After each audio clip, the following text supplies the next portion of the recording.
Hello friends, today I want to throw some light on what is the meaning of social justice in the context of the Catholic social teachings and the Constitution of India. The scenario in our country for the past few months poses a very difficult challenge for us. But how do we respond to this challenge? For us it is very important to ask ourselves, what is social justice?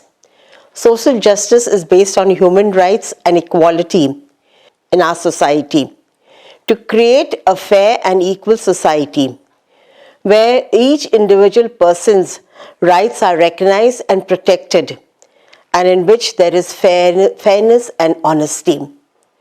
But when we look around in our country today, this is not true. So where do we move on, and what is the weapon that we need to use in order to come to terms with this reality? I think the constitution of our beautiful country, India, gives us a manifesto to work for this.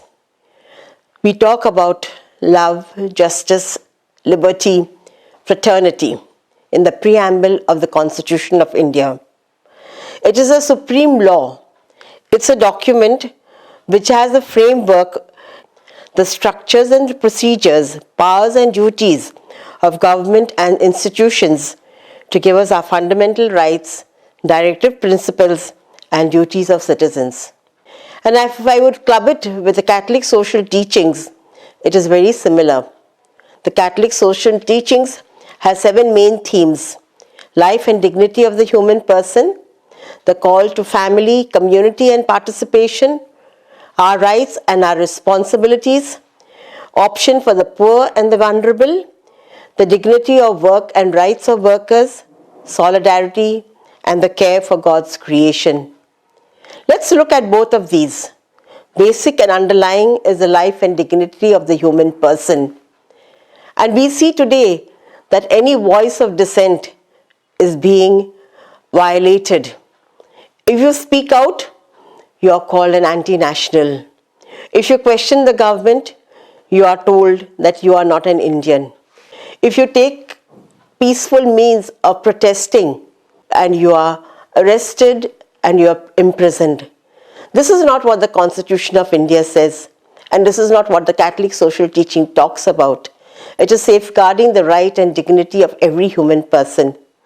In a democracy like India, we have had the right to protest peacefully. It's very heartening to see young people, students studying in universities taking to the roads. And why do they do this? It is because they love their country. There is no other reason. And people across the country are standing in solidarity. Our Indian Constitution gives us a right to profess and propagate our faith. This is very much the core of our Constitution. And when this is being violated, any person who is basically deeply Indian, who knows our Constitution and who knows the Catholic social teachings, will take to the roads, will oppose it. Not because they want to just oppose it, because we want to safeguard the right and dignity of every human person, irrespective of caste, class and gender. And human rights is very much in keeping with the Catholic social teaching, very much in keeping with the way of Jesus, who came to bring dignity to each person. The Pharisee, the sinner, the outcast. Every person had a place and space in Jesus' mission. And so for all of us Indians who are now at the verge of collapse that we see of our democracy, it is our time now. It is our time now to save our democracy. And my salute to all the young people who are taking to the roads in this winter in the northern part of India, who are trying to say no. This India is ours. It's not the India of only a few politicians who can decide. So decision making is important today for every individual, every Indian. And we are only exercising our human rights, our fundamental rights. So therefore, those who say that these students are anti-nationals, they need to open the Constitution. They need to understand, they need to read. And they need to say that India has been held together for the past 70 more years as one nation with its diversity, with its wealth, and with its richness.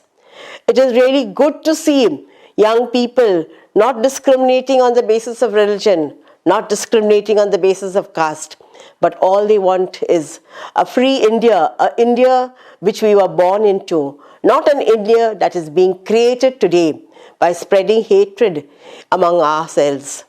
So, dear friends, all people who believe in humanity, irrespective of what religion you profess, there is one thing that keeps us together, and that is humanity.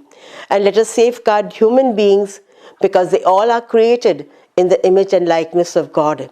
And that is what the message of Jesus was. And that is what the message of Jesus is. Jesus Christ is alive yesterday, today, and forever. Thank you.